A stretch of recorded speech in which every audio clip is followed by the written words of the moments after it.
টাস্কি খাবে, কিন্তু সুপারমার্কেটের প্রায় সব পনিরই আসলে পনির না, পুরো কেমিক্যালের মালজা ভেজিটেবল ফ্যাট আর ফ্লেভার দিয়ে বানানো। জিনিসটা খাবারের চেয়ে বরং প্লাস্টিকেরই বেশি কাছাকাছি। কেন এটা পুরাই ফালতু জিনিস এখন বুঝাই। আসল পনির হয় দুধ, রেনেট, এনজাইম আর কালচার দিয়ে। আর জাপানির পণ্য বলে গুছিয়ে দেওগুলো হলো পাম অয়েল, কেসিন, এক গাদা স্টেবিলাইজার আর চোদা ফ্লেভার। পাম অয়েল মানুষের শরীরের তাপমাত্রার চেয়ে বেশি তাপমাত্রায় গলে, তাই যখন তুই এই চোদনা পনির গিলিস সেটা তোর পেট আর নাড়ি ভুড়ি মোমের মতো ছাল দিয়ে লেপে দেয়, যেটা ঠিক মতো হজম হয় না শালা। প্রস্তুতকারকরা এই ফাউল জিনিসটা এত সস্তায় বানায় যে আসল পনিরের চেয়ে 3 গুণ কম দামে বেচে। দেখতে একই রকম, এমনকি টানলে সুন্দর লম্বা হয়।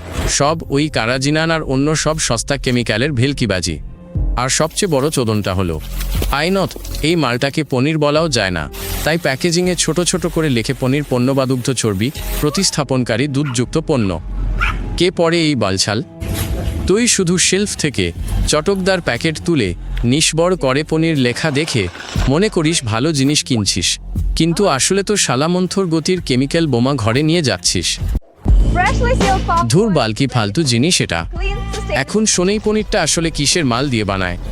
মেইন জিনিসটা হলো পাম তেল, যা ইন্দোনেশিয়া আর মালয়েশিয়া থাইকা ট্যাঙ্কার ভরে আনে, আর বেশিরভাগ সময় আসে সেই সব ডিব্বায় যেইখানে আগে পেট্রোলিয়ামের মাল ছিল শালা। এরপর মেশানো হয় ক্যাসেইন, দুধের একটা প্রোটিন। এইটা আসে সবচেয়ে সস্তা গুঁড়ো দুধ থাইকা, যা হয়তো ডেট পার হইয়া গেছে নাইলে নষ্ট। যেইটা আসল দুধ হিসাবে বেচা যায় না, সেই মালটাই এই গানামাল বানাইতে ব্যবহার করে। তারপর মেশায় এক গাদা স্ট্যাবিলাইজার, E407, 412, 415। এইগুলা হইল বালের গাম আর ক্যারাজিনান, যা সমুদ্রের শ্যাওলা থাইকা বানায়। এইগুলা দিয়া টুথপেস্ট আর জুতার ক্রিম বানায় মাগি, যাতে এই গানামালটা কোনো মতে পনিরের গন্ধ দেয়, তাই সিনথেটিক ফ্লেভার ঢুকায়। এই সব সাধারণত বাটারিক অ্যাসিড, ডায়াসিটাইল আর অন্যান্য ফালতু কেমিক্যালের মিশ্রণ, যা আসল পনিরের গন্ধ নকল করে। বালের গন্ধ রঙের জন্য অ্যানাটো বা বিটা ক্যারোটিন ঢালে, নাইলে এই আবর্জনা পাম তেল আর কেমিক্যাল মাখা জিনিসটা জমে থাকা চর্বির মতো ধূসর সাদা দেখাবে, বিচ্ছিরি। আর সবচেয়ে জঘন্য জিনিসটা শোন, এই সব মালের জন্য প্রস্তুতকারক 1 কিলোতে 1 ইউরোরও কম খরচ করে, কিন্তু তোর কাছে বিক্রি করে কমপক্ষে 5 ইউরোতে। আসল পনির বইলা চালাইয়া দেয়, আর তোর স্বাস্থ্যের 12টা বাজায় হারামজাদা। শালা মাথা খারাপ। এই পনিরে যে পাম অয়েল আছে সেটা তো সরাসরি অ্যাথেরোস্ক্লেরোসিস ডেকে আনে। এর মধ্যে স্যাচুরেটেড ফ্যাট এমন পরিমাণে থাকে যা তোর রক্তনালীগুলোকে অন্য যে কোনো খাবারের চেয়ে দ্রুত বন্ধ করে দেয়। যখন তুই নিয়মিত এই ধরনের পনির বা পনিরের মতো জিনিস খাস, তোর শরীর এই চর্বিগুলো হজম করতে পারে না।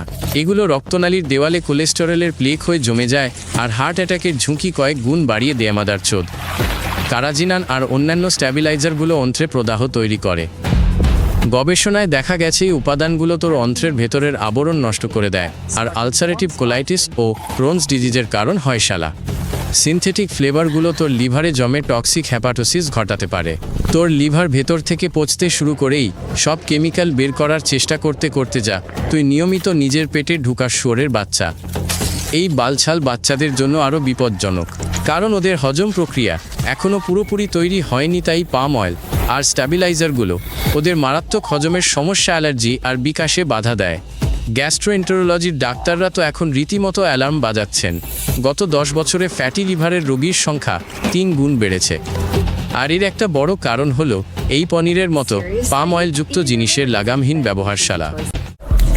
এইটা শুনে তো আমার মাথা পুরাই নষ্ট বেটা। প্রডিউসাররা চিজের প্যাকেটগুলো এমনভাবে বানায় যে আসল চিজের মতো দেখতে লাগে। সব রং, ফন্ট, টেক্সচার একই রাখে, আর চিজ প্রোডাক্ট কথাটা এমনভাবে লুকায় যে ম্যাগনিফাইং গ্লাস ছাড়া দেখাই যায় না। প্যাকেটের সামনে বড় বড় অক্ষরে লেখে চিজ বা চেডার, কিন্তু পাশে বা পেছনে ছোট ছোট করে লেখে প্রোডাক্ট। আর বেশিরভাগ লোক এই ফালতু পার্থক্যটা খেয়ালি করে না খাওয়ার দামে বিষ কিনে খায়। এই রকম চিজের অ্যাডে ইচ্ছে করে দেখায় কি সুন্দর টানছে পিৎজা বা বার্গারে, কিন্তু চুপ থাকে যে এই টানটা দুধের প্রোটিনের জন্য হয় না, হয় মডিফাইড স্টার্চ আর পলিমার ঘন করার জিনিস দিয়ে শালা। কিছু প্রডিউসার তো পুরা বেহায় প্যাকেটে লেখে GOST অনুযায়ী তৈরি, কিন্তু আসলে তারা চিজের আসল GOST ব্যবহার করে না। ওরা চিজ প্রোডাক্টের জন্য বানানো স্পেশাল GOST ব্যবহার করে, যেখানে যা খুশি মেশানো যায়। দোকানদাররাও সব এই কারবারে আছে। ওরা সস্তা চিজ প্রোডাক্টগুলো আসল চিজের পাশে একই শেলফে সাজিয়ে রাখে, যাতে মানুষজন কনফিউজড হয়ে ভেজাল জিনিসটা কিনে নেয় ভেবে যে এটা হয়তো অন্য কোনো ব্র্যান্ড বা কোনো অফার। এক্সপার্টরা সুপারমার্কেট চেক করে দেখেছে যে বাজেট সেগমেন্টের প্রায় 70% চিজ আসলে পাম তেল দেওয়া চিজ প্রোডাক্ট।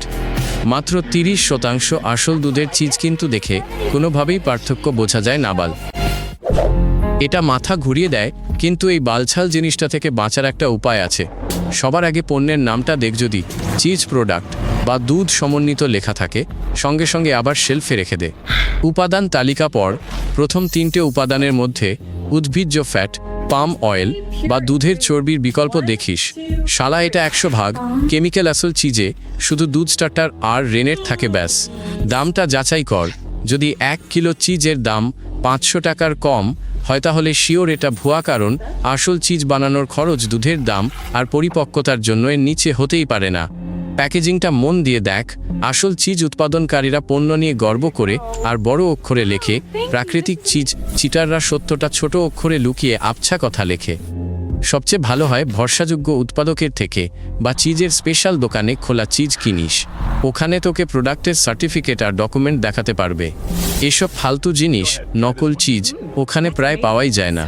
আর একটা সহজ নিয়ম মনে রাখ, যদি চিজ সস্তা হয়, সুন্দর প্যাকেজিং করা, একদম মসৃণ আর কোনো বিশেষ গন্ধ না থাকে, তাহলে ওটা চিজ না ফ্লেভার দেওয়া প্লাস্টিক, যেটা ধীরে ধীরে তোর শরীরটাকে শেষ করে দেবে শালা।